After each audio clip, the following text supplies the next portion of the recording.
In 1775, the American colonies were not yet a nation. They were 13 separate colonies under British rule. Most people still hoped for peace.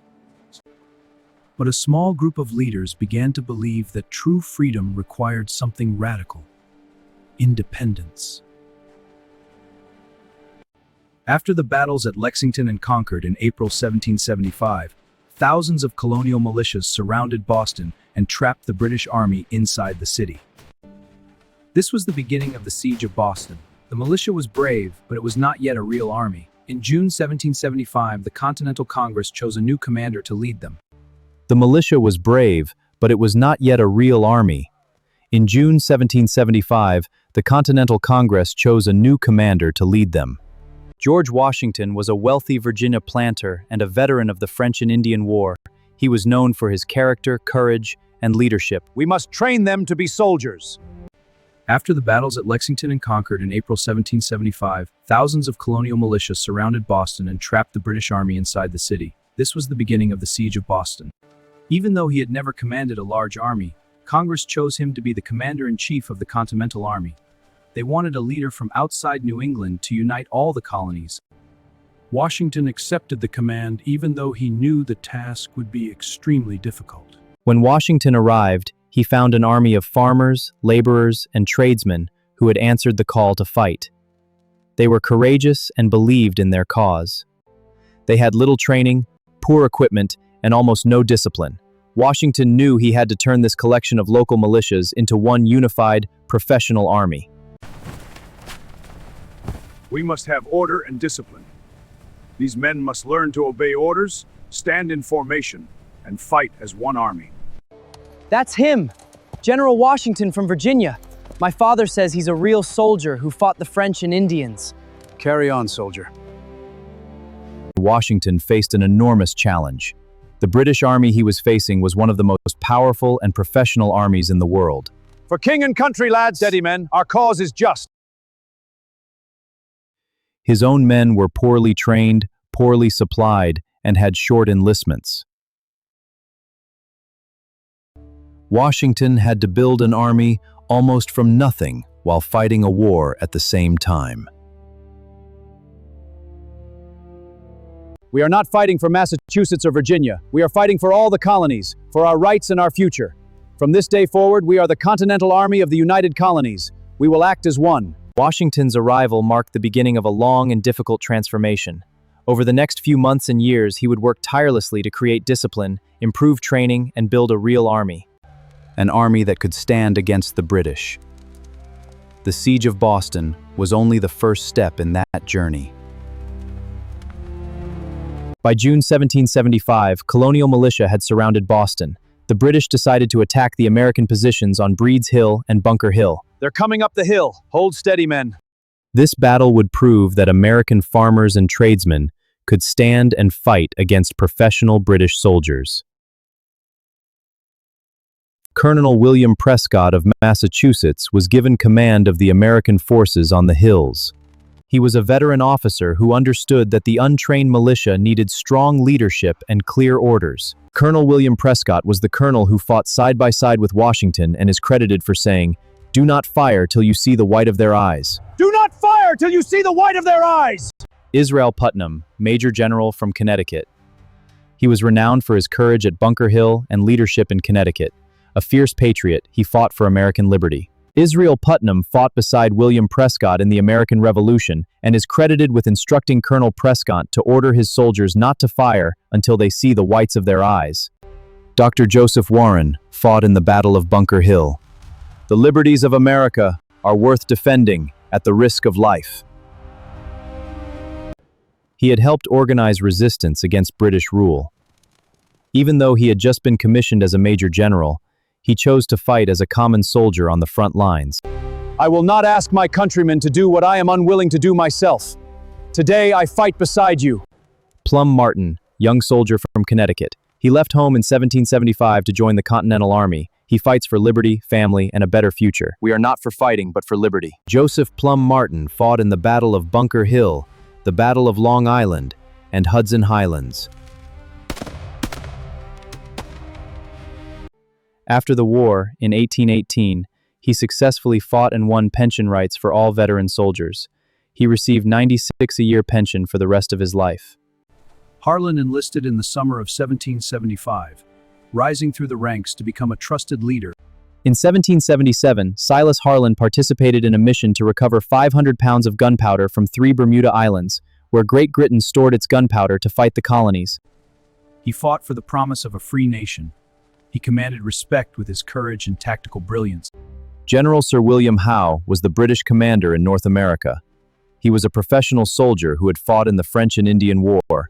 Gentlemen, prepare the advance. In 1776, he brought a massive force, over 30,000 British and Hessian troops, to New York. His plan was to use the Royal Navy to land troops and trap Washington's army.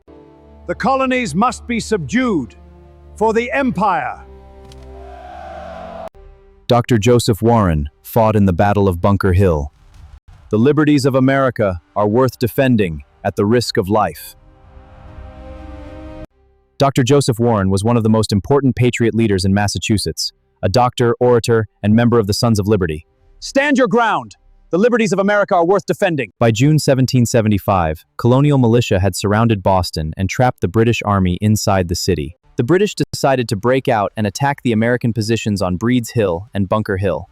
This battle would prove that Americans could stand and fight against professional British soldiers. The British, led by General William Howe, attacked in waves. The Americans held their fire until the Redcoats were very close, then delivered devastating volleys. The British were forced to retreat twice with heavy losses. On the third attack, the Americans ran out of ammunition and were driven from the hill after fierce hand-to-hand fighting. Dr. Joseph Warren was killed while fighting bravely.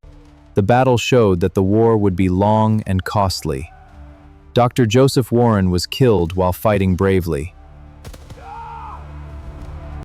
Although the British captured the hill, they suffered more than 1,000 casualties.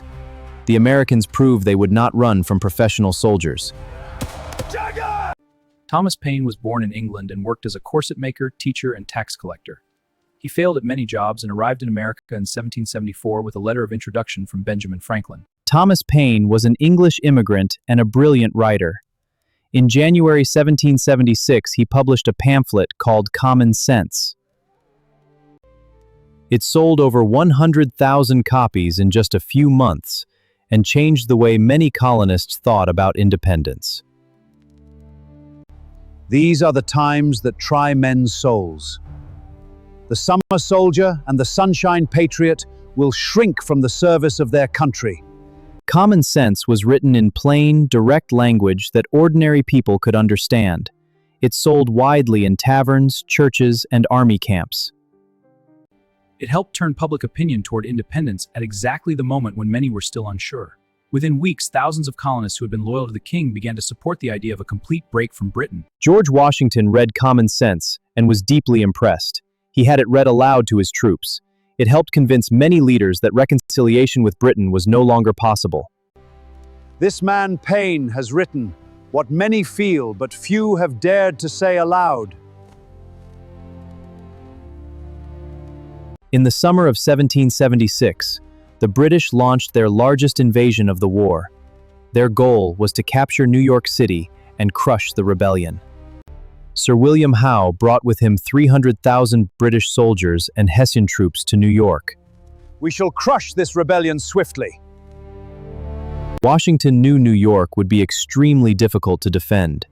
The Americans suffered defeats and were forced to retreat across New Jersey. Morale collapsed. We keep losing. Maybe this was all a mistake. We have been beaten, but we are not destroyed. If we can keep an army in the field, the cause lives. The British landed on Long Island and launched a surprise attack. They outflanked the Americans and nearly destroyed Washington's army. Only a daring nighttime retreat across the East River in small boats saved the remaining troops. It was the first major battle after the Declaration of Independence, and it ended in a crushing American defeat. Nathanael Greene was a brilliant strategist from Rhode Island.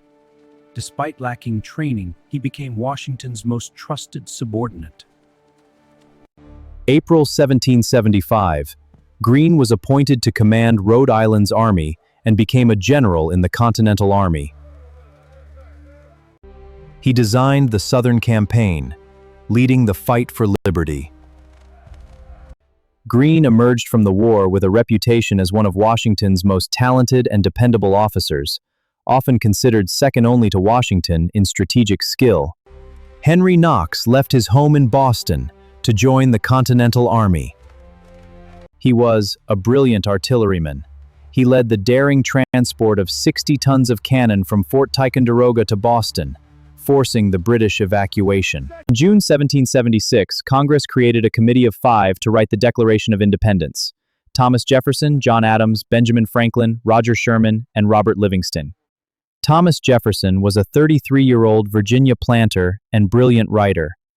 Congress chose him to draft the Declaration because of his skill with words. We hold these truths to be self-evident, that all men are created equal. John Adams of Massachusetts was a leading advocate for independence. He served as a delegate to the Continental Congress and defended liberty. Liberty cannot be preserved without a general knowledge among the people. Benjamin Franklin served as a crucial diplomat in France, securing vital alliances for the American cause.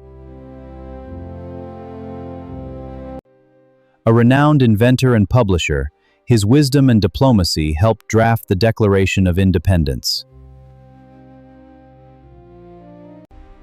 We must all hang together, or assuredly we shall all hang separately. Roger Sherman served in the Continental Congress, where he signed the Declaration of Independence, the Continental Association, the Articles of Confederation, and the Constitution. Let the people be free, but let them be governed by laws. John Hancock was the first man to sign the Declaration of Independence. He later served as the president of the Second Continental Congress. The greatest ability of a leader is to inspire others to follow. On July 4, 1776, the Continental Congress formally adopted the Declaration of Independence.